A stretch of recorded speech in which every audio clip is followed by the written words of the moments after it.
கர்த்தருடைய பரிசுத்த நாமம் மகிமையடைவதாக. இந்த பரிசுத்தமான மகிழ்ச்சியான ஓய்வு நாள் காலை வேளையில கர்த்தரை ஆராதிப்பதற்கு உங்களை இயேசு கிறிஸ்துவின் பரிசுத்த நாமத்திலே வாழ்த்தி வரவிருக்கிறேன். 24 மணி நேரமும் இடைவிடாமல் தூதர்கள் ஆராதிக்கிற அதே தேவனை இந்த பூமியில் ஆராதிப்பதற்கு தேவன் நமக்கு ஒரு அழைப்பை தந்திருக்கிறார், நமக்கு ஒரு தெரிந்து கொள்வதை தந்திருக்கிறார். நாம் அதை காத்துக்கொள்ளும் ஆராதனைக்கு ஆயத்தமாக நாம் ஜெபம் பண்ணலாம். பரலோக பிதாவே, மகிமையான தேவனே, இந்த பரிசுத்தமான ஆராதனைக்கு எங்களை அழைத்து தெரிந்தெடுத்த உடைய கல்வாரி அன்புக்காக ஸ்தோத்திரம். இந்த ஆராதனை முழுவதையும் பரிசுத்த ஆவியானவருடைய கரத்தில் ஒப்பு கொடுத்து ஜெபிக்கிறோம். பரிசுத்த ஆவியானவரே, இந்த ஆராதனை தேவனுக்கு மகிமையாகவும் எங்களுக்கு ஆசீர்வாதமாகவும் வழி நடத்தி தரும்படி இந்த கரத்துல கொடுத்து நாங்கள் ஜெபிக்கிறோம். எல்லா கனமும் புதிய மகிமையும் எல்லாண்டவராகிய கர்த்தருக்கு இயேசுவின் பரிசுத்த நாமத்தில் பிதாவே, ஆமென்.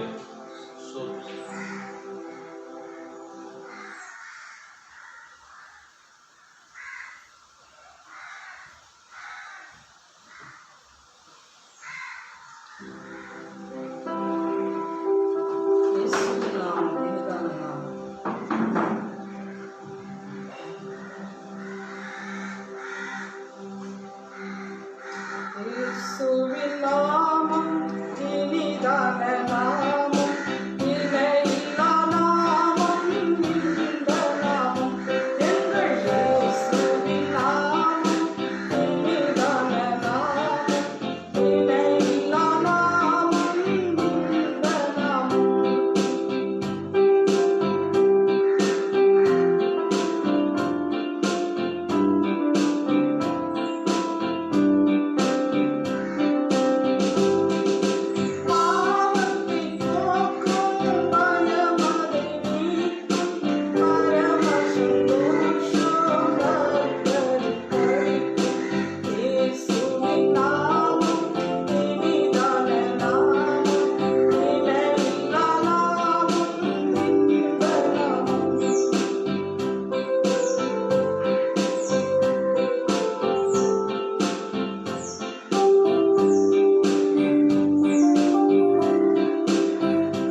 சந்தோஷம் தாங்க, நமக்கு கணிப்பு தான்.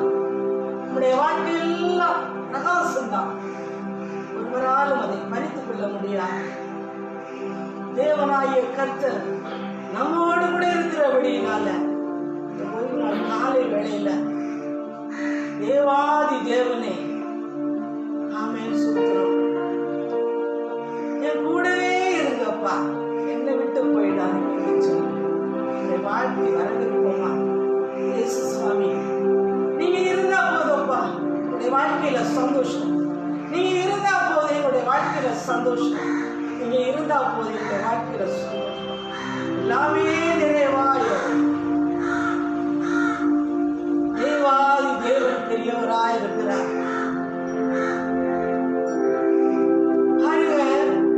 அருமையான தேவ பிள்ளைகளே,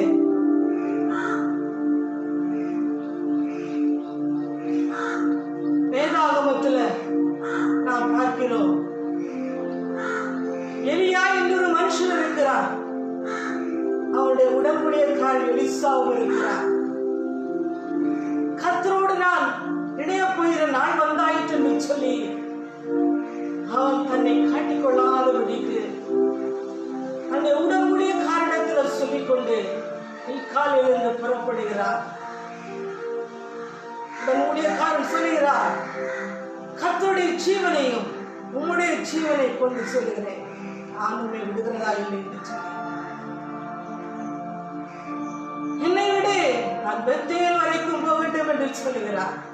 அப்பொழுதும் நான் உண்மை விடுகிறதா இல்லை என்று சொல்லி எலிசா சொல்லுகிறார், என்னை விடு, நான் எரிகோ மட்டும் போகட்டும் என்று சொல்லி, கர்த்தருடைய ஜீவனையும் உன்னுடைய ஜீவனையும் கொண்டு சொல்லுகிறேன், நான் உண்மை விடுகிறதா இல்லை.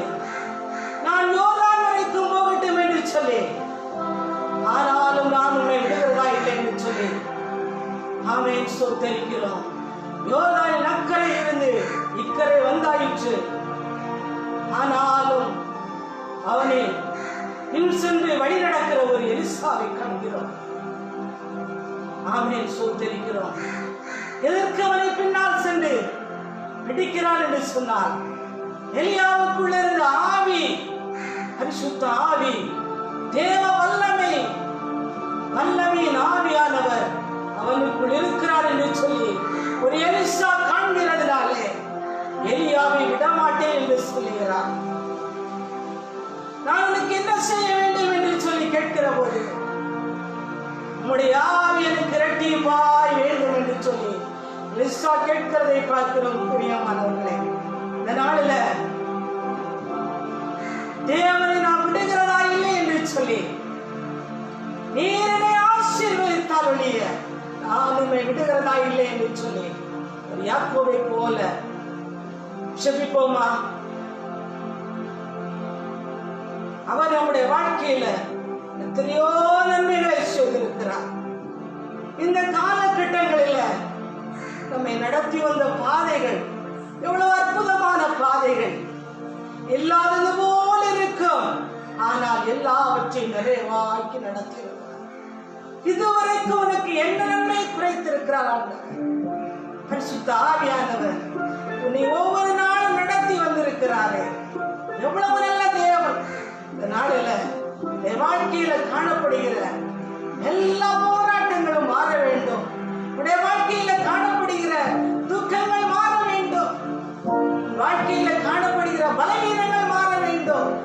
உன்னை சிறுமைப்படுத்துகிற எல்லா வாழ்க்கையின் போராட்டங்களும் இந்த நாளிலிருந்து உனக்குள் ஒரு பெரிய வெற்றியை கொடுத்து உன்னை கர்த்தர் பெரிய ஜாதியாய் உயர்த்த வேண்டும். பிரியமான சகோதரனே, கர்த்தர் நம்முடைய வாழ்க்கையில் இடைப்பட்டுக் கொண்டிருக்கிறார். நம்முடைய வாழ்க்கையில போராடி கொண்டிருக்கிற சாத்தானை விரட்ட வேண்டாமா?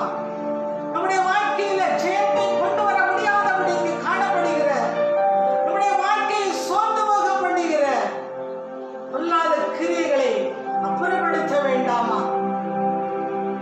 ஆடுவோமா? உம்மை உயர்த்தி உயர்த்தி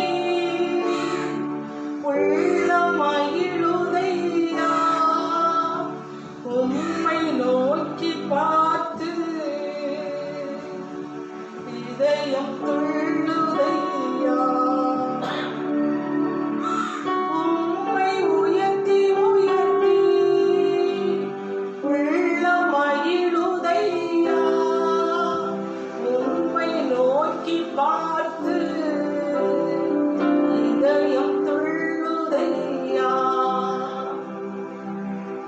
சொல்லுவோமா? கரம் பிடித்து நடத்துகிறீர், காலமெல்லாம் சுமக்கிறீர். கரம் பிடித்து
கர்த்தருடைய ஆவியானவர் சொல்லுகிறார், நீங்க எந்த இடத்துல இருந்தாலும் சரி, தேவன் உங்களை இந்த நாளில் பலப்படுத்த போகிறார்.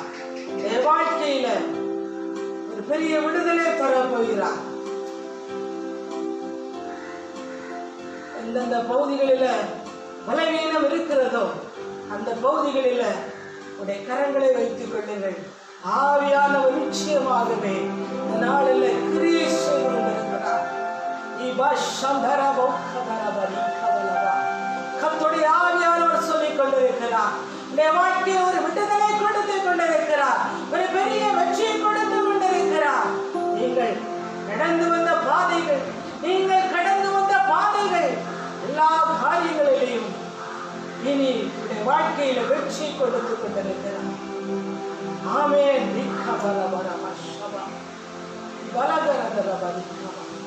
ஆவியானவர் தெளிவாய் நடத்தி கொண்டிருக்கிறார். ஆமென். சொத்தரிக்கிறோம். நீங்கள் எந்தெந்த இடங்களில் வெட்கப்பட்டு தலைமுடிந்து நின்றீர்களோ அந்த இடங்களில் உங்கள் தலையை நிமிர்த்தி கொண்டிருக்கிறார். உடல் ஆடல்களை சபையாக்கி கொண்டிருக்கிறார். உடம்பின் ஒவ்வொரு பகுதிகளிலேயும் தேவ பிரசன்னம் கடந்து வந்து கொண்டிருக்கிறது. ஹல்லேலூயா, ஹல்லேலூயா. ஆவியானவர், ஆமென். சோத்தரிக்கிறோம், ஆமென். சோத்தரிக்கிறோம், ஆமென். சோத்தரிக்கிறோம். தேவாதி தேவன் உங்களுடைய ஆலயங்களில் மண்ணிலும் குறைவுபட்டு போகாதபடிக்கு இந்த நாளில் பலத்த கிரியை செய்து கொண்டிருக்கிறார். பலவீனங்கள் மாறிக்கொண்டிருக்கிறது. வியாதி உன்னை விட்டு வெளியேறிக் கொண்டிருக்கிறது. உன் துக்கங்கள் மாறிக்கொண்டிருக்கிறது. உங்களுடைய வறுமைகள் காணப்படாமல் போயிற்று. உங்களுடைய சிறுமைகள் இடைவிட்டு போயிற்று.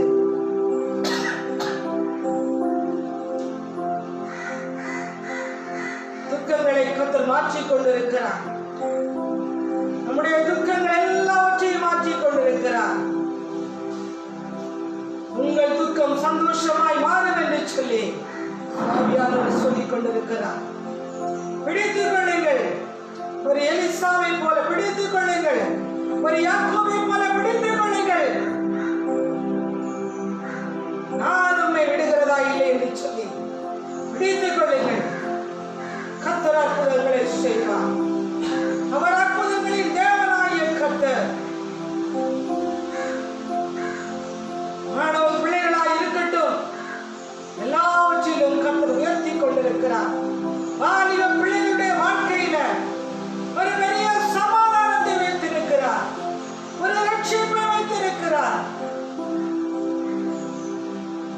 கர்த்தரை மாத்திரம் தேடினால் போதும். அவரை விடாதபடிக்கு பற்றிக் கொண்டிருங்கள்.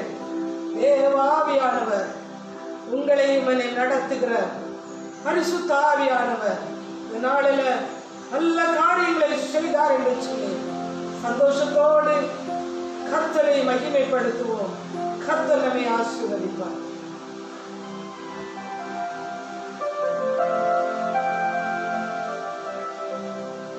கர்த்தருடைய நாமம் மகிமை அடைவதாக.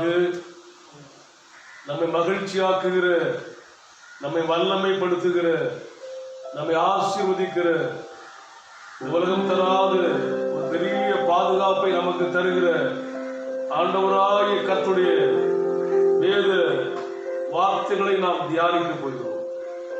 இருதயத்தை இந்த வசனத்துக்கு நேராக கொஞ்ச நேரம் நீங்கள் திருப்புங்கள். உங்கள் இருதயம் சந்தோஷத்தினால் நிறையும். இருதயம் இயேசு கிறிஸ்துவின் வல்லமையினாலே கெம்பீரமாக்கப்படும். கர்த்தருக்கு ஸ்தோத்திரம். இந்த நாளிலே இயேசுவை சுமந்த மரியாள் என்கிற தலைப்பிலே தேவனுடைய வார்த்தையை நாம் தியானிக்க போகிறோம். இயேசுவை சுமந்த மரியாள். இயேசு கிறிஸ்துவை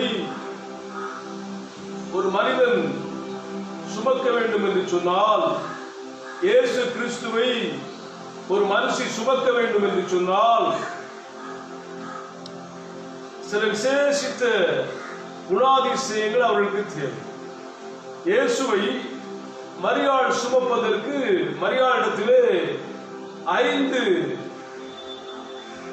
அருமையான குணாதிசயங்கள் இருந்தது.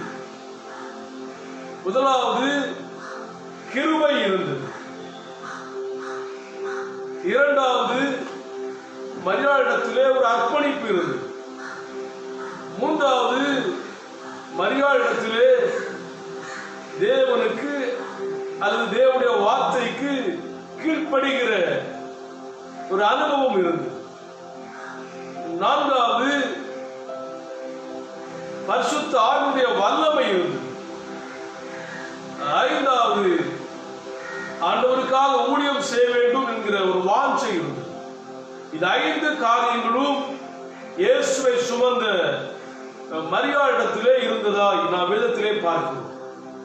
கிருபை, அர்ப்பணிப்பு, கீழ்ப்படிதல், பரிசுத்த ஆவியுடைய வல்லமை, ஊழிய வாஞ்சை. ஒரு விசேஷித்த கிருபை இல்லாமல் இந்த உலகத்துல ஒரு மனிதனும் ஒரு மனுஷியும் இயேசுவை சுமக்க முடியாது. ஒரு சரியான அர்ப்பணிப்பு இல்லாமல் யாரும் இயேசுவை சுமக்க முடியாது. 100க்கு 100 தேவனுக்கு அல்லது தேவனுடைய வார்த்தைக்கு கீழ்ப்படியாமல் இயேசுவை சுமக்க முடியாது. வானம் எனக்கு சிங்காசனம், பூமி என்னுடைய பாதப்படி என்று சொன்ன வானமும் பூமியும் கொள்ளாத அவ்வளவு பெரிய தெய்வத்தை சுமக்க வேண்டும் என்று சொன்னால் நமக்கு பரிசுத்த ஆவியுடைய பலன் தேவை. நம்முடைய பலத்தில் அவரை சுமக்க முடியாது. அது மாத்திரமல்ல, ஊழிய வாஞ்சை வேண்டும். எல்லா ஊழியங்களை காட்டிலும் பெரிய ஊழியம் இயேசுவை சுமக்கிற ஊழியம் தான். அல்லேலூயா. எல்லா ஊழியத்தை விட மிகப்பெரிய ஊழியம் இருதயத்திலே இயேசுவை சுமக்கிற ஊழியம்.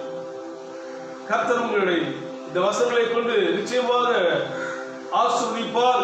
இந்த வார்த்தைகளை கொண்டு இன்னைக்கு நீங்கள் கேட்கிற இந்த செய்தியை கொண்டு இயேசுவை சுமக்கிற ஒரு ஆசீர்வதிக்கப்பட்ட நல்ல பாத்திரங்களாக கர்த்தர் உங்களை மாற்றுவார் என்று நான் இயேசுக்குள்ளே நம்புகிறேன்.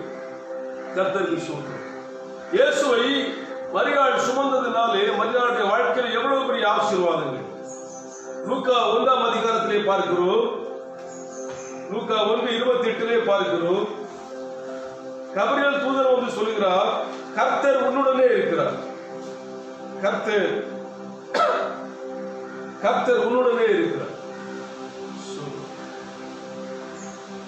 அதே 28வது வசனத்திலே பார்க்கிறோம், ஸ்திரீகளுக்குள்ளே நீ ஆசீர்வதிக்கப்பட்டவர்.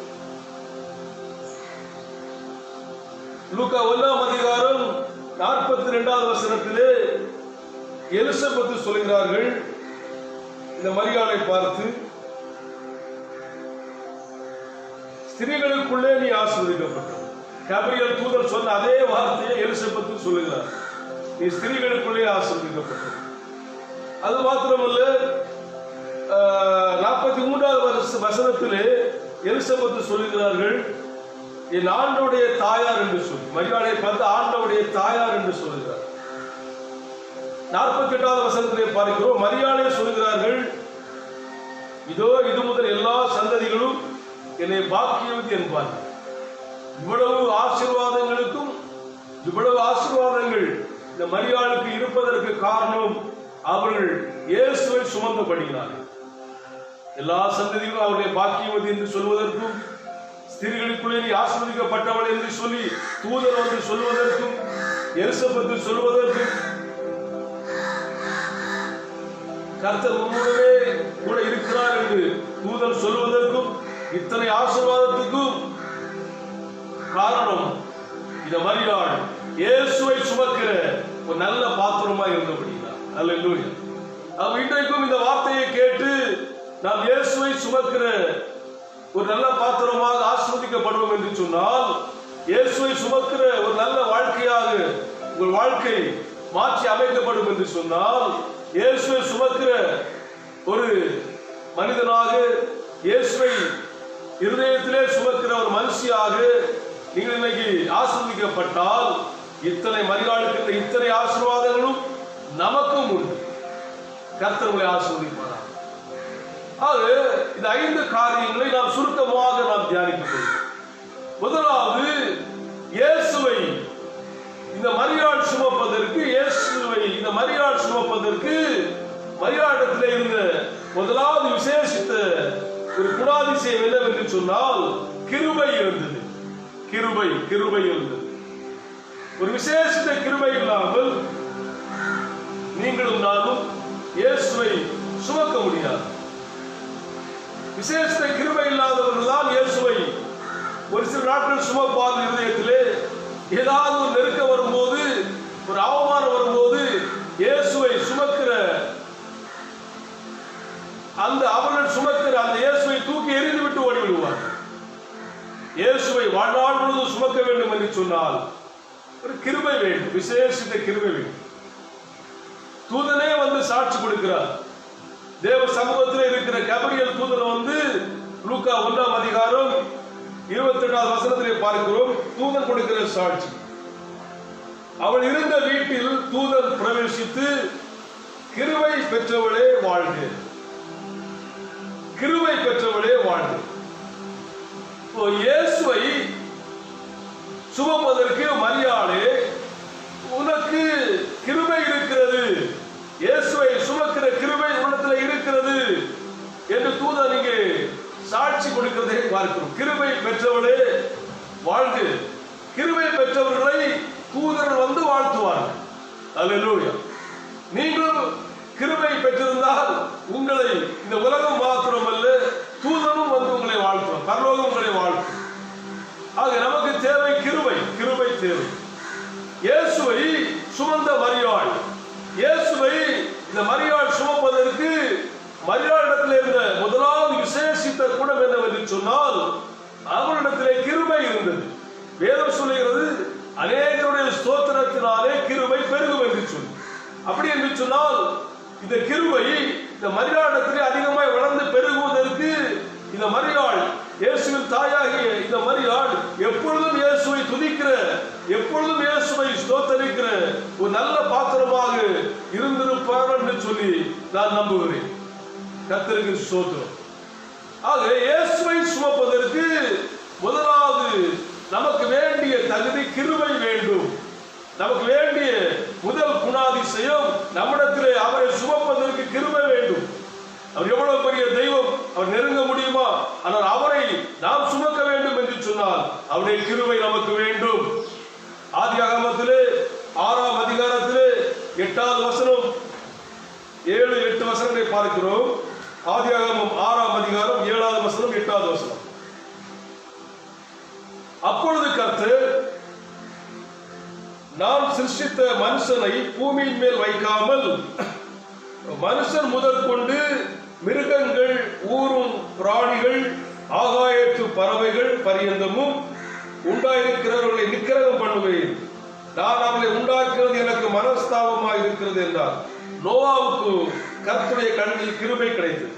முழு உலகத்தையும் மனிதன் முதற்கொண்டு மிருகங்கள், ஊரும் பிராணிகள் எல்லாவற்றையும் தேவன் அழிக்க சித்தம் வைத்த போது கூட நோவாவுடைய குடும்பத்தை அவர் பாதுகாப்பதற்கு வேதம் சொல்கிறது, நோவாவுக்கு கர்த்தருடைய கண்ணில் கிருபை கிடைத்தது. அல்லேலூயா. அவருடைய கிருபை இல்லாமல் நாம் இந்த உலகத்தில் ஒரு நிமிடம் கூட வாழ முடியாது. அந்த வேதம் சொல்கிறது, நாம் நிற்பதும் நிர்மூலமாகாதிருப்பதும் அவருடைய சுத்த கிருபை. அல்லேலூயா. அப்ப இயேசுவை சுமக்க வேண்டும் என்று சொன்னால் நமக்கு கிருபை தேவை. கிருபை தேவை. 2 கொரிந்தியர் 12ஆம் அதிகாரம் 9வது வசனத்திலே பார்க்கிறோம். 2 கொரிந்தியர் 12:9 பார்க்கிறோம்.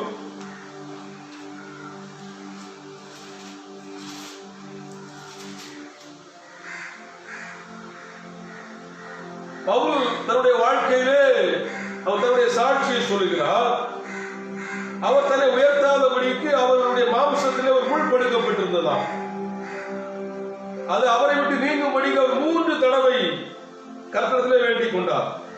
ஆனால் அவருக்கு கர்த்தர் கொடுத்த பதில், 3 தடவை அவர் ஜெபித்த ஜெபத்துக்கும் தேவன் கொடுத்த பதில் 9ஆம் வசனம் சொல்கிறது, அதற்கு அவர், என் கிருபை உனக்கு போதும், பலவீனத்திலே என் பலம் பூரணமாய் விளங்கும் என்றார். கர்த்தருக்கு கொடான கொடி ஸ்தோத்திரம். ஆக கிருபை கிருபை பரிசுத்தவான்கள் இயேசுவை சுமப்பதற்கு அவர்களிடத்தில் கிருபை இருந்தது. கிருபை கிருபை இல்லாமல் நாம் இயேசுவை சுமக்க முடியாது.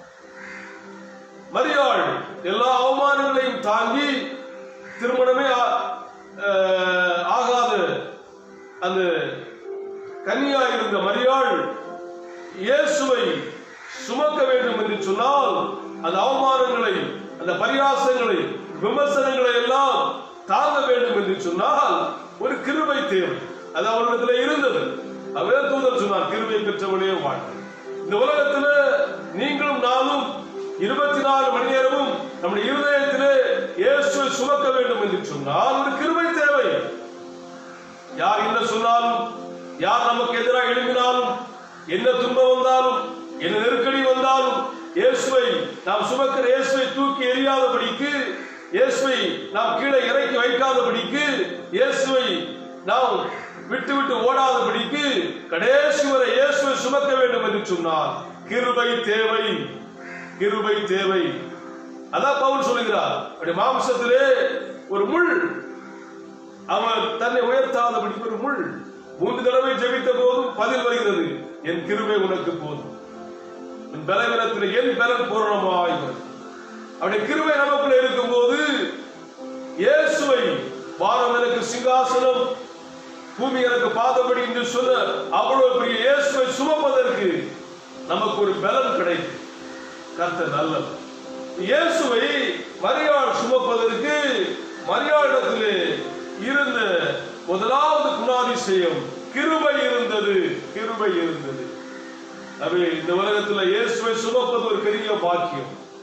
இயேசுவை சுமக்கிற ஒரு வாழ்க்கை நீங்கள் வாழ்வீர்கள் என்று சொன்னால் அதைவிட மேலான ஒரு பாக்கியம், ஒரு ஆசீர்வாதம் வேறு எதுவுமே. அதிகமாக இயேசுவை சுமப்பதற்கு நாம் கிருபையை பெற்றுக்கொள்வோம். இடைவிடாமல் தேவனை ஸ்தோத்திரம் பண்ணி இந்த கிருபையை நாம் நமக்குள்ளே வளர்த்துக் கொள்வோம். கர்த்தருக்கு ஸ்தோத்திரம். மரியாளிடத்திலே இயேசுவை சுமப்பதற்கு முதலாவது இருந்த குணாதிசயம் கிருபை இருந்தது. கிருபை கிருபை இருந்தது. கர்த்தருக்கு ஸ்தோத்திரம். நல்ல அருமையான ஒரு தாய், கிருபையை அதிகமாய் பெற்றுக் கொண்டவர்கள், இயேசுவை சுமக்கிற அளவுக்கு கிருபையினால் நிரப்பப்பட்டிருந்த ஒரு நல்ல ஒரு பாத்திரம். அது நாம் நம்முடைய வாழ்க்கையிலே இந்த கிருபையை நாம் அதிகமாய் பெற்றுக் கொள்வோம் என்று சொன்னார். ஸ்தோத்திரம் பண்ணி இந்த கிருபையிலே நாம் நிரம்பி வழிவோம் என்று சொன்னார். தேவனுடைய கிருபையிலே நாம் வளர்ந்து பெருகுவோம் என்று சொன்னார். நாம் இயேசுவை சுமக்கிற மனிதர்களாக, இயேசுவை சுமக்கிற மனுஷர்களாக, இயேசுவை சுமக்கிற குடும்பங்களாக கர்த்தராலே நாம் ஆசீர்வதிக்கப்படுவோம். இந்த வார்த்தையை கொண்டு கர்த்தர் உங்களை ஆசீர்வதிப்பாராக. இந்த வார்த்தை கேட்கிற ஒவ்வொருவருக்கும் இயேசுவை தம்முடைய வாழ்க்கையிலே சுமக்கிற, இயேசுவை 24 மணி நேரமும் தன் இருதயத்திலே சுமக்கிற ஒரு விசேஷித்த கிருபையை கர்த்தர் தருவாராக. கர்த்தருக்கு கொடாகுடி சொல். இரண்டாவது, இயேசுவை சுமப்பதற்கு இந்த மரியாதத்தில் இருந்த இரண்டாவது காரியம் ஒரு அர்ப்பணிப்பு இருந்தது. அர்ப்பணிப்பு இருந்தது. லூக்கா 1ஆம் அதிகாரம் 38வது வசனத்திலே பார்க்கிறோம். அதற்கு மரியாள், இதோ நான் ஆண்டவருக்கு அடிமை. ஒரு அர்ப்பணிப்பு. தூதன் சொல்லக்கூடிய வார்த்தை 31வது வசனம் சொல்லுகிறது, தேவதூதன் அவளை நோக்கி, மரியாளே பயப்படாதே, நீ தேவனிடத்தில் கிருபை பெற்றாய், இதோ நீ கர்ப்பவதியாகி ஒரு குமாரனை பெறுவாய், அவருக்கு இயேசு என்று பெயரிடுவாயாக. இன்னும் திருமணமாகவில்லை, திருமணம் நிச்சயம் செய்திருக்கிறது, அவ்வளவுதான். ஆனால் நீ ஒரு கர்ப்பவதியாகி ஒரு குமாரனை பெறுவாய் என்கிற அந்த வார்த்தையை கேட்டவுடனே எவ்வளவு கலக்கம் இருந்திருக்கும், அது எவ்வளவு துயரத்தை மரியாதை இதயத்திலே கொண்டு வந்திருக்கும். இன்னும் திருமணமாகி கூடி வாழவில்லை, அதற்குள்ளே ஒரு குழந்தையை பெற்றெடுக்க வேண்டிய ஒரு தேவனுடைய கட்டளை வருகிறது என்று சொன்னால் எவ்வளவு கலக்கம், எவ்வளவு அவமானத்தை தாங்க வேண்டும் என்று சொல்லி. ஆனால் இந்த மரியாள் சொல்லக்கூடிய அருமையான அந்த வார்த்தை தான், இதோ நான் ஆண்டவருக்கு அடிமை, நான் ஆண்டவருக்கு அடிமை. எவ்வளவு ஒரு பெரிய அர்ப்பணிப்பு பாருங்கள். இயேசுவை சுமக்க வேண்டும் என்று சொன்னால் இப்படிப்பட்ட ஒரு அர்ப்பணிப்பு தேவை.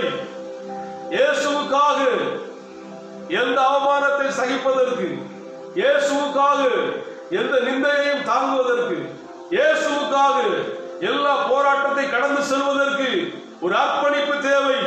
ஒரு சரியான அர்ப்பணிக்கப்பட்ட ஒரு ஜீவியம் இல்லாமல் இயேசுவை நம்முடைய வாழ்நாளின் கடைசி மூச்சு வரை நாம் சுமக்க முடியாது.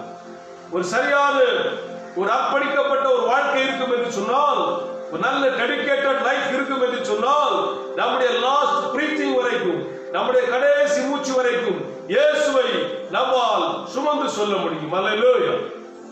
கடைசி மூச்சு வரைக்கும் இயேசுவை சுமந்து சொல்லக்கூடியவர்கள் இந்த உலகத்தை விட்டு போகிற அடுத்த செகண்ட்ல இயேசுடைய முகத்தை பார்ப்பார்கள். கர்த்தருக்கு ஸ்தோத்திரம். ஆக மரியாதத்திலே இயேசுவை சுமப்பதற்கு இருந்த இரண்டாவது குணாதிசயம் ஒரு அர்ப்பணிப்பு இருந்தது. நமக்கும் தேவை. இயேசுவுக்காக உங்கள் சரீரத்தை அர்ப்பணியுங்கள்.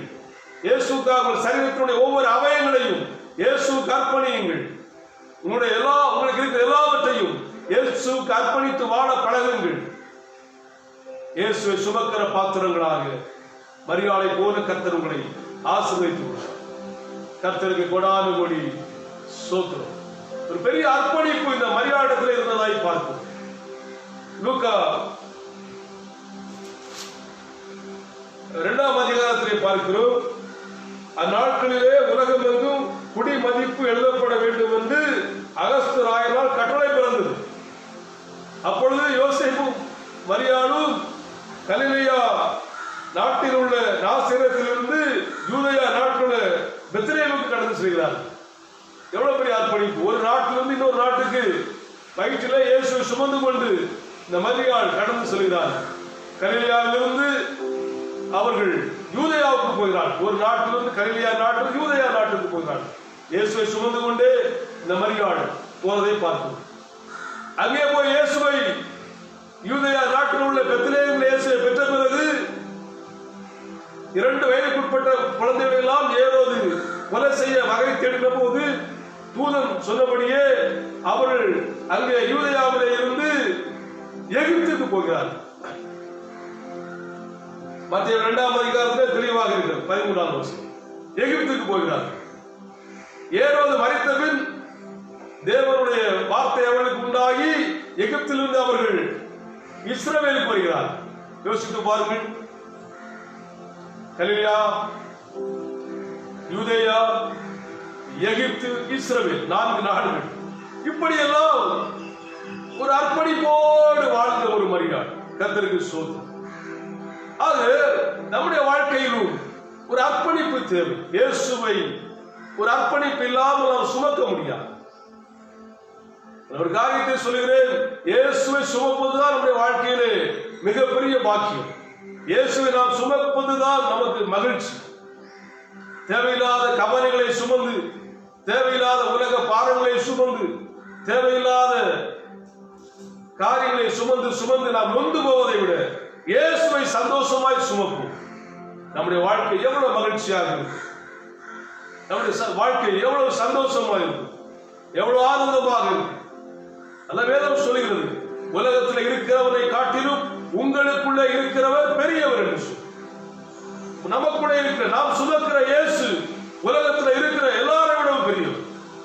அல்லேலூயா. ஆக இந்த மரியாள் இயேசுவை சுமப்பதற்கு முதலாவது மரியாளத்தில் இருந்தது ஒரு விசேஷ கிருபை, இரண்டாவது மரியாளத்தில் இருந்தது ஒரு அர்ப்பணிப்பு இருந்தது. இந்த கால வேளையில நீங்களும் மரியாளை போல ஆண்டவருக்கு நான் அடிமை என்று சொல்லி உங்களை அர்ப்பணிங்கள். நல்ல அருமையான வார்த்தை. இதோ நான் ஆண்டவருக்கு அடிமை, ஆண்டவருக்கு அடிமை. உலகத்தில் எவ்வளவோ பாவ பழக்கங்களுக்கு அடிமைப்பட்டு கிடந்து ஜனங்கள் பாதாளத்தை நோக்கி ஓடுகிறார்கள். ஆனால் இயேசுவுக்கு அடிமைப்பட்டிருந்தால், இயேசுவுக்கு நீங்கள் அடிமைகளாக இருந்தால் நிச்சயமாக பரலோக ராஜ்யம். அல்லேலூயா. ஒரு மனிதன், ஒரு மனுஷி இயேசுவுக்கு அடிமையாய் மாறாமல் நிச்சயமாக இயேசுவை சுமக்கவே முடியாது. அல்லேலூயா. ஒரு அடிமை போல, ஒரு அடிமை போல கர்த்தர் நல்லவர். நாம் நம்மை அர்ப்பணிக்க வேண்டும். ஒரு அடிமை தன்னை முழுவதும் அவனுடைய எஜமானுக்கு அர்ப்பணிப்பதை போல, ஒரு அடிமை தன்னை முழுவதும் தன்னுடைய எஜமாட்டிக்கு அர்ப்பணிப்பதை போல நாம் நம்மை முழுவதும், நம்முடைய சிந்தனைகள், நம்முடைய யோசனைகள், நம்முடைய எண்ணங்கள், நினைவுகள், செயல்கள் எல்லாவற்றையும் முழுமையாக நம்முடைய எஜமானாகிய ஆண்டவராகிய இயேசுவுக்கு என்று அர்ப்பணிப்போம். அப்பொழுது அவரை சுமக்கிற ஒரு பெரிய பாக்கியத்தை அவர் நமக்கு தந்து நம்மை அவர் உயர்த்துவார், நம்மை மேன்மைப்படுத்துவார். நாம் மாத்திரமல்ல, நம் நிமித்தமாக நம்முடைய குடும்பமே இயேசுவை சுமக்கிற ஒரு குடும்பமாக அவராலே ஆசீர்வதிக்கப்படும். இந்த வார்த்தையை கொண்டு கர்த்தர் உங்களை இயேசுவை சுமக்கிற நல்ல பாத்திரங்களாக உயர்த்துவாராக. கர்த்தருக்கு ஸ்தோத்திரம். மூன்றாவது, மரியாள் இயேசுவை சுமப்பதற்கு இந்த மரியாளத்தில் இருந்த மூன்றாவது நல்ல காரியம் கீழ்ப்படிதல் இருந்தது. கீழ்ப்படிதல் இருந்தது, கிருபை இருந்தது, சரியான அர்ப்பணிப்பு இருந்தது, கீழ்ப்படிதல் இருந்தது. கர்த்தருக்கு ஸ்தோத்திரம். அதே லூக்கா 1:38 சொல்கிறது, இதோ நான் ஆண்டவருக்கு அடிமை, உம்முடைய வார்த்தையின்படி எனக்கு ஆக கிடக்கும். அல்லேலூயா. நல்ல ஒரு கீழ்ப்படிதல். உம்முடைய வார்த்தையின்படி எனக்கு ஆக கிடக்கும். என்னுடைய சித்தம் போல, என்னுடைய விருப்பம் போல எனக்கு எதுவும் நடக்க வேண்டிய அவசியம் இல்லை. உம்முடைய வார்த்தையின்படி எனக்கு ஆக கிடக்கும். அவருடைய வார்த்தை என்ன சொல்கிறது? இதோ 31வது வசனம், இதோ நீ கர்ப்பவதியாகி ஒரு குமாரனை பெறுவாய், அவருக்கு இயேசு என்று பெயரிடுவாயாக. அல்லேலூயா. உம்முடைய வார்த்தையின்படி எனக்கு ஆக கிடக்கும். இதுதான் கீழ்ப்படி. தேவனுக்கு, அவருடைய வார்த்தைக்கு நாம் கீழ்ப்படிய வேண்டும். அவருடைய வார்த்தைக்கு நாம் கீழ்ப்படியாமல் இயேசுவை நாம் ஒருபோதும் சுமக்கவே முடியாது. உங்கள் வாழ்க்கையிலே இயேசுவை சுமக்க வேண்டும் என்று சொல்லி உங்களுக்கு ஆசை இருக்கிறதா? உங்கள் வாழ்க்கையிலே இயேசுவை சுமக்க வேண்டும், இதயத்திலே சுமக்க வேண்டும் என்கிற விருப்பம் இருக்கிறதா? நீங்கள் 100க்கு 100 தேவனுடைய வார்த்தைக்கு கீழ்ப்படிந்தே ஆக வேண்டும். மரியாதைத்தான் சொல்கிறார்கள், உம்முடைய வார்த்தையின்படி எனக்காக கிடக்கும். நான் ஆண்டவருக்கு அடிமை. ஒரு அடிமை எஜமானுடைய வார்த்தைக்கு கட்டுப்பட்டு இருப்பான்.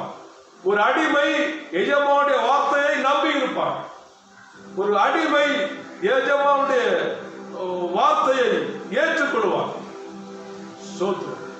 ஒரு அடிமை எஜமானுடைய வார்த்தைக்கு அடங்கி நடப்பான். அல்லேலூயா. அதுபோல நாமும் தேவனுடைய வார்த்தைக்கு கட்டுப்பட வேண்டும், தேவனுடைய வார்த்தைக்கு அடங்க வேண்டும். நம்முடைய சரீரத்தை ஒவ்வொரு அவயங்களும் தேவனுடைய வார்த்தைக்கு அடங்க வேண்டும், கட்டுப்பட வேண்டும். அப்படி நமக்கு ஒரு கீழ்ப்படிதல் தேவை. என்ன தேவன் என்ன சொல்லுகிறாரோ அதற்கு தன்னை தாழ்த்தி கீழ்ப்படிய வேண்டும். தேவன் என்ன சொல்லுகிறாரோ அதற்கு தன்னை தாழ்த்தி நாம் கீழ்ப்படிவோம் என்று சொன்னார் நமக்கு தெரியாமலே நாம் இயேசுவை சுமக்கிற பாத்திரங்களாய் மாறிடுவோம். நமக்கு தெரியாமலே நம்முடைய கண் இயேசுவை சுமக்கும், நம்முடைய மூளை இயேசுவை சுமக்கும், நம்முடைய கரங்கள் இயேசுவை சுமக்கும், நம்முடைய வாயின் வார்த்தைகள் இயேசுவை சுமக்கும், நம்முடைய பாதங்கள் இயேசுவை சுமக்கும். அல்லேலூயா. நம்முடைய மூளை இயேசுவை சுமக்கும் என்று சொன்னால் எண்ணங்கள், யோசனைகள், நினைவுகள் எல்லாமே எப்படி இருக்கு? பரிசுத்தமா இருக்கு. அல்லேலூயா. இயேசுவை சுமக்கிற பாத்திரம் எவ்வளவு பரிசுத்தமா இருக்கு. நமக்கு தெரியாமலே நாம் ஆச்சரியப்படக்கூடிய அளவில் நமக்குடைய ஒரு பரிசுத்தத்தை நாம் பார்க்க முடியும். கர்த்தருக்கு கொடாத கூடிய சூழ். அப்ப இயேசுவை சுமந்த மரியாள், இயேசுவை சுமப்பதற்கு இந்த மரியாள் இடத்துல கீழ்ப்படிதல் இருந்தது. தேவனுடைய வார்த்தைக்கு கீழ்ப்படுகிற ஒரு அனுபவம் இருந்தது.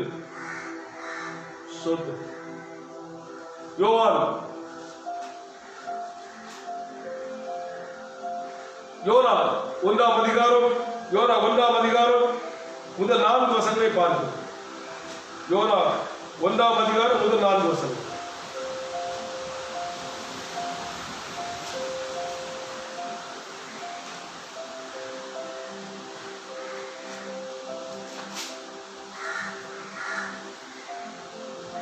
அமித்தாயின் குமாரனாகிய யோனாவுக்கு கர்த்தருடைய வார்த்தை உண்டாகி, அவர், நீ எழுந்து மகா நகரமாகி நினைவுக்கு போய் அதற்கு விரோதமாக பிரசங்கி, அவருடைய அக்கிரமம் என் சமூகத்தில் வந்து எட்டினது என்றார். அப்பொழுது யோனா கர்த்தருடைய சமூகத்திலிருந்து விலகி தர்சீசுக்கு ஓடி போகும்படி எழுந்து யோப்பாவுக்கு போய் தர்சீசுக்கு போகிற ஒரு கப்பலை கண்டு கூலி கொடுத்து கர்த்தருடைய சமூகத்திலிருந்து விலகும்படி அவர்களுடைய தர்சீசுக்கு போக கப்பல் ஏறினார்.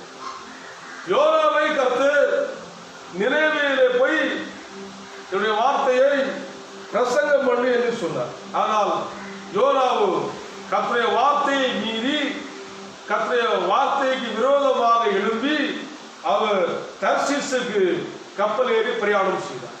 ஆகவேதான் கப்பல் உடையக்கூடிய அளவுக்கு காற்று யோனாவை தூக்கி கடல்ல எரியக்கூடிய அளவுக்கு சூழ்நிலை எல்லாம் மாறிவிட்டது. அல்லேலூயா.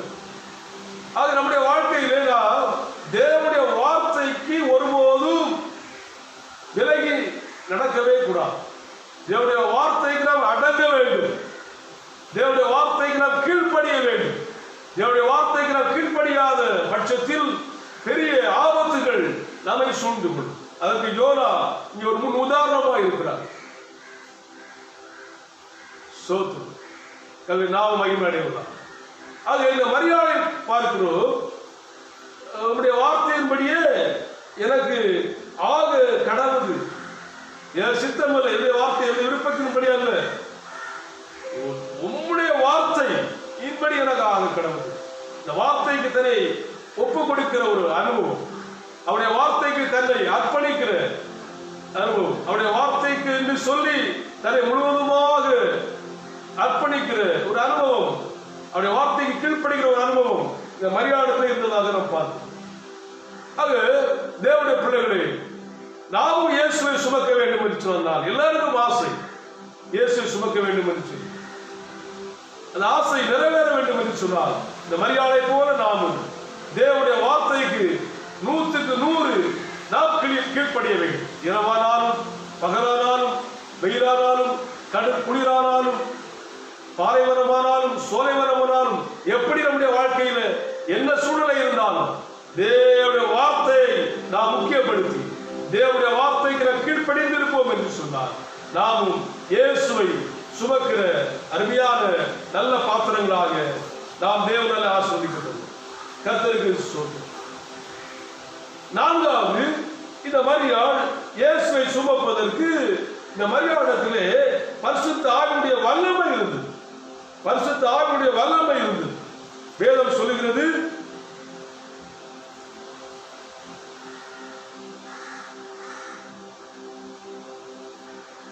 லூக்கா 1ஆம் அதிகாரத்திலே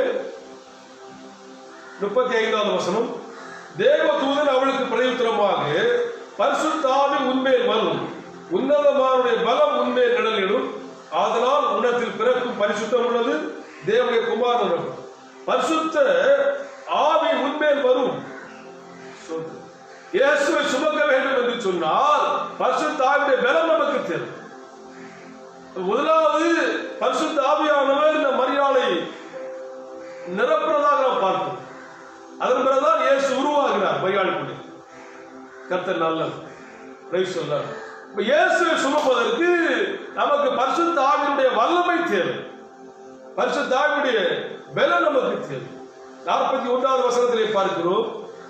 எலிசபெத் மரியாளுடைய வாழ்த்துதலை கேட்ட பொழுது அவருடைய வயிற்றில் இருந்த பிள்ளை துள்ளிற்று.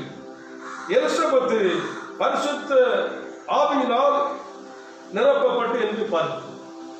மரியாள் பரிசுத்த ஆவியுடைய பலத்திலே இயேசுவை சுமந்து கொண்டு வந்தபடியினால் இந்த மரியாளுடைய வாழ்த்துதலை கேட்டவுடனே எலிசபெத்துடைய வயிற்றுக்குள்ளே இருந்த குழந்தை துள்ளிட்டு என்று வேதத்திலே பார்க்கிறோம். கர்த்தருக்கு ஸ்தோத்திரம். அப்படி என்று சொன்னால் மரியாளுக்குள்ளே இருந்த பரிசுத்த ஆவியுடைய வல்லமை மரியாள் வாழ்த்தின உடனே எலிசபெத்துக்குள்ளே இருந்த வல்லமை போய்விட்டது. Praise the Lord. கர்த்தர் நல்லவர். ஸ்தோத்திரம்.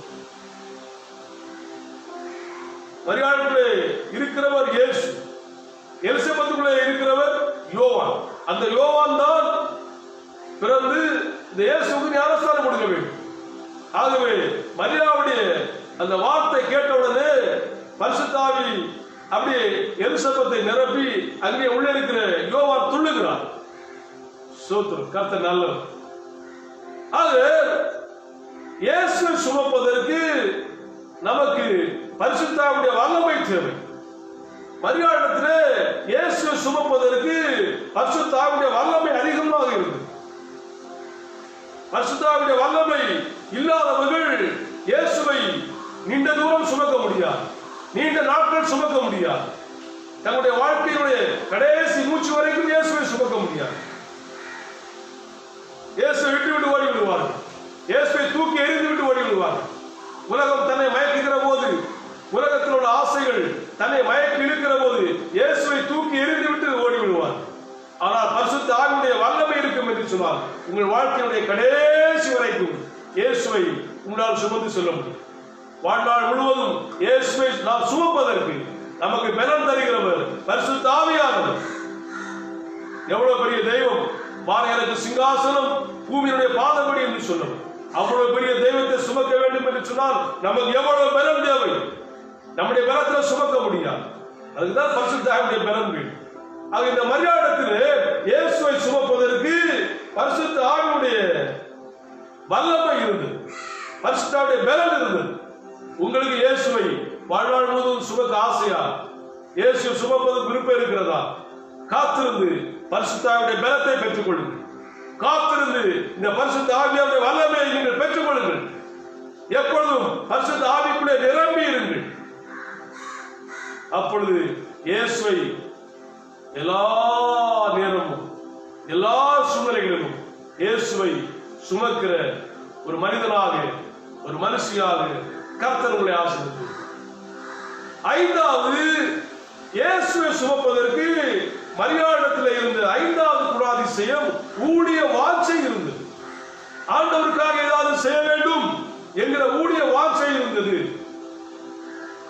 உங்களுக்கும் தேவனுக்கு என்று ஏதாவது செய்ய வேண்டும், இயேசுவை மற்றவர்களுக்கு அறிவிக்க வேண்டும், இயேசுவுக்காக ஏதாவது செய்ய வேண்டும் என்கிற ஊழிய வாஞ்சை இருக்கும் என்று சொன்னால் நீங்கள் இயேசுவை சுமக்கிற மனிதர்களாக, இயேசுவை சுமக்கிற மனுஷங்களாக, இயேசுவை சுமக்கிற குடும்பங்களாக, இயேசுவை சுமக்கிற பாத்திரங்களாக அவர்களை ஆசீர்வதித்து மரியாதைக்குள்ளே ஊழிய வாஞ்சை இருக்கு.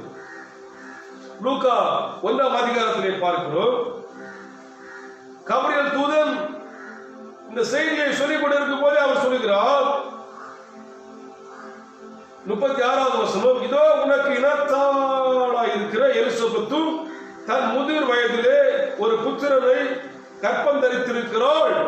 மலடி எனப்பட்ட அவளுக்கு இது 6ஆம் மாதம். எலிசபெத்து வயதான தாயார், சகரியாவுடைய மனைவி, குழந்தை இல்லை.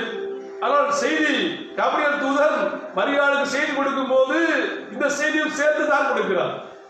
மலடி என சொல்லப்பட்ட அந்த எலிசபெத்துக்கு அவள் உன் இனத்தாளாகி அவளுக்கு இது 6வது மாதம், அவள் 6 மாத கர்ப்பிணியாக இருக்கிறாள் என்று சொன்னவுடனே அங்கே நாம் பார்க்கிறோம், அந்நாட்களில் மரியாள் எழுந்து மலை நாட்டிலே யூதேயாவில் உள்ள ஒரு பட்டணத்திற்கு தீவிரமாய் போய் சகரியா வீட்டுக்குள் பிரவேசித்து எலிசபெத்தை வாழ்த்தினாள்.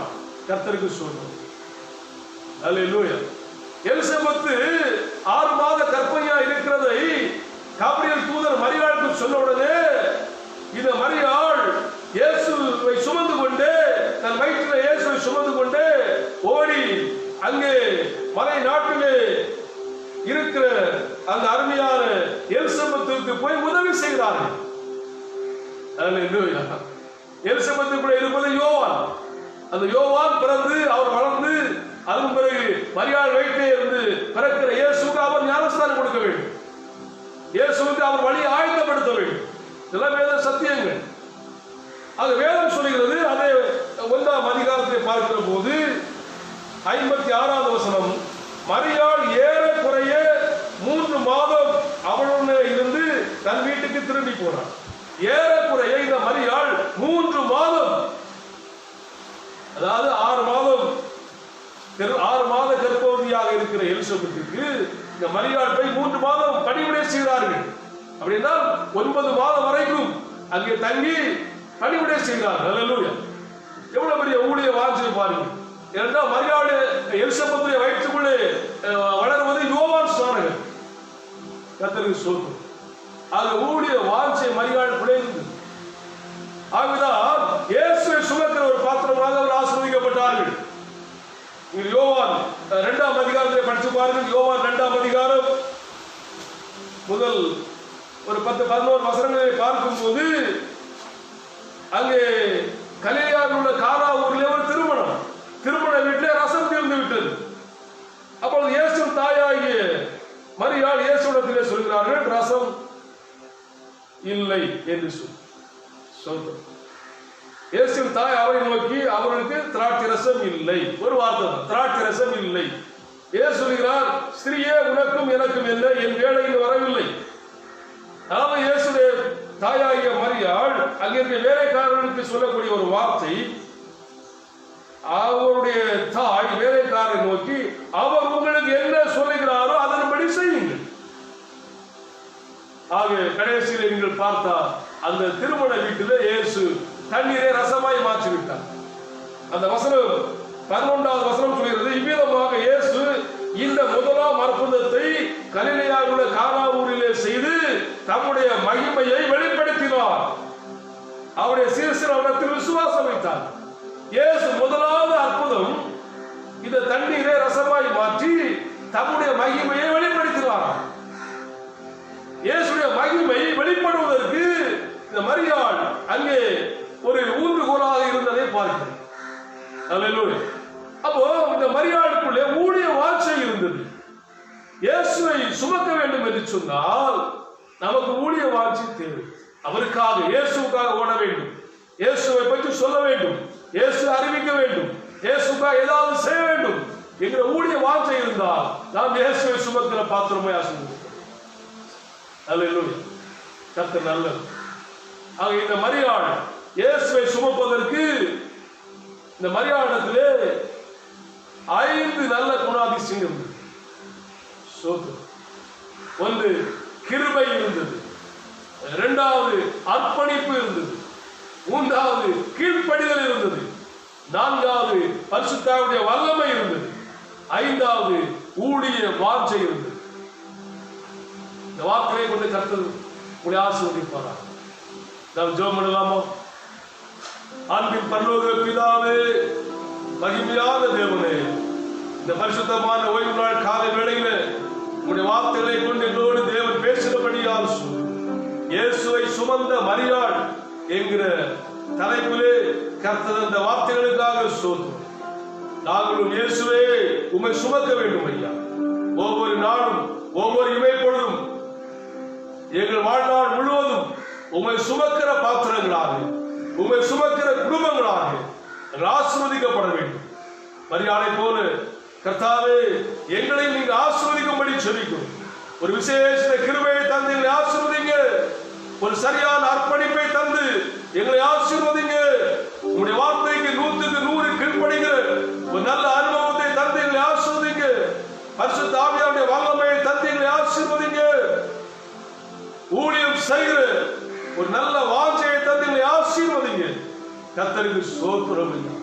அன்பின் பரலோக பிதாவே, இந்த வசனங்களை கேட்டுக் கொண்டிருக்கிற ஒவ்வொரு பிள்ளைகளையும் மரியாதை போல இயேசுவை சுமக்கிற நல்ல பாத்திரங்களாக ஒரு விசேஷித்த கிருபையை கொடுத்து, ஒரு சரியான அர்ப்பணிப்பை கொடுத்து, 100க்கு 100 உடைய வார்த்தைக்கு கீழ்ப்படுகிற ஒரு அனுபவத்தை கொடுத்து, பரிசுத்த ஆவியாருடைய வல்லமையை கொடுத்து, ஊழிய வாஞ்சையினால இருதயங்களை நிரப்பி கர்த்தர் ஆசீர்வதிக்கும்படி சொல்லி இந்த வார்த்தை கேட்கிற ஒவ்வொரு பிள்ளைகளும் இன்றிலிருந்து இயேசுவை சுமக்கிற ஒரு நல்ல பாத்திரங்களாக இயேசு கிறிஸ்துவின் பரிசுத்த நாமத்திலே ஆசீர்வதிக்கப்படுவார்களாக. இந்த வார்த்தையை கேட்கிற ஒவ்வொரு குடும்பங்களும் இயேசுவை சுமக்கிற குடும்பங்களாக இன்றிலிருந்து ஆசீர்வதிக்கப்படுவதாக. கர்த்தருக்கு கொடாதபடி ஸ்தோத்திரம். எல்லா கனமும் துதியும் மகிமையும் ஆண்டவராய கர்த்தருக்கே கொடுக்கிறோம். இயேசுவின் பரிசுத்த நாமத்தில் பிதாவே, ஆமென். கர்த்தர் இந்த வார்த்தைகளை கொண்டு ஆசீர்வதிப்பார்.